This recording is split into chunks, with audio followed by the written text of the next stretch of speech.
Hi guys, তো finally আমি তোমাদের জন্য আমার স্কিন কেয়ার ভিডিও নিয়ে চলে আসছি। তোমরা অনেকদিন যাবত আমাকে বলতেছিলে যে আপু স্কিন কেয়ার ভিডিও করো। আমি আমার নাইট স্কিন কেয়ার রুটিন নিয়ে চলে আসলাম। আমার ফেসে কিছুদিন যাবত খুব পিম্পলের জন্য আসলে আমি ভিডিও করতে পারতেছিলাম না। হঠাৎ করে নজর লাগছে আসলে। আমি আগে বিলিভ করতাম না যে নজরও লাগে, বাট এখন বুঝতেছি, কারণ ছোটবেলা থেকে আমার কোনো পিম্পলের সমস্যা ছিল না। রিসেন্টলি আমার খুবই পিম্পল হচ্ছে, জানি না কেন। তাই আমি টিকটক ভিডিওস অনেক কম করা স্টার্ট করে দিয়েছি। যাই হোক, আমি পিম্পলের জন্য হচ্ছে আরঙের নিম ফেস প্যাকটা ইউজ করতেছি। এটা হচ্ছে আমার ফেসে আস্তে আস্তে সব মেরে ফেলে আর কি।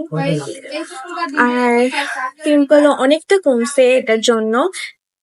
সো প্যাকটা আমি হচ্ছে 20 মিনিটস বা 25 মিনিটস রাখবো, এটা শুকিয়ে যাওয়া পর্যন্ত ওয়েট করব। তারপর হচ্ছে আমি এই ফেস ওয়াশটা দিয়ে ফেসটা ওয়াশ করবো। সবাই আমাকে এটা সাজেস্ট করছে, এটা হচ্ছে পিম্পলের জন্য খুবই ভালো। আসলে আমার পিম্পল এটার জন্য অনেকটা কমছে, মানে নাই বলতে চলে। অ্যান্ড যখন আমার পিম্পল ছিল না, তখন হচ্ছে আমি মুলতানি মাটি ইউজ করতাম আড়ঙে।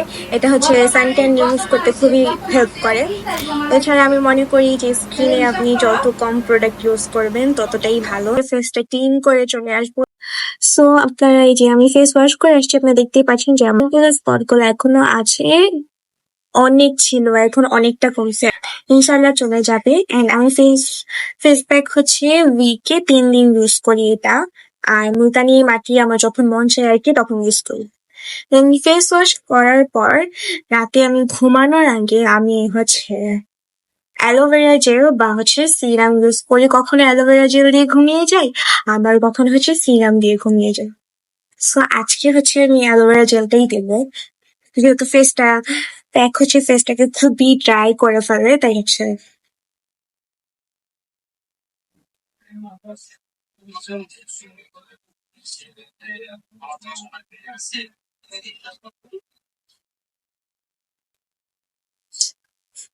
এন্ড অ্যালোভেরা জেলটা কিন্তু ম্যাসাজ করে দিলে খুবই ভালো। So, আমি তো ম্যাসাজ করে দিই এটাকে, কে কিভাবে দেয় আমি জানি না আসলে।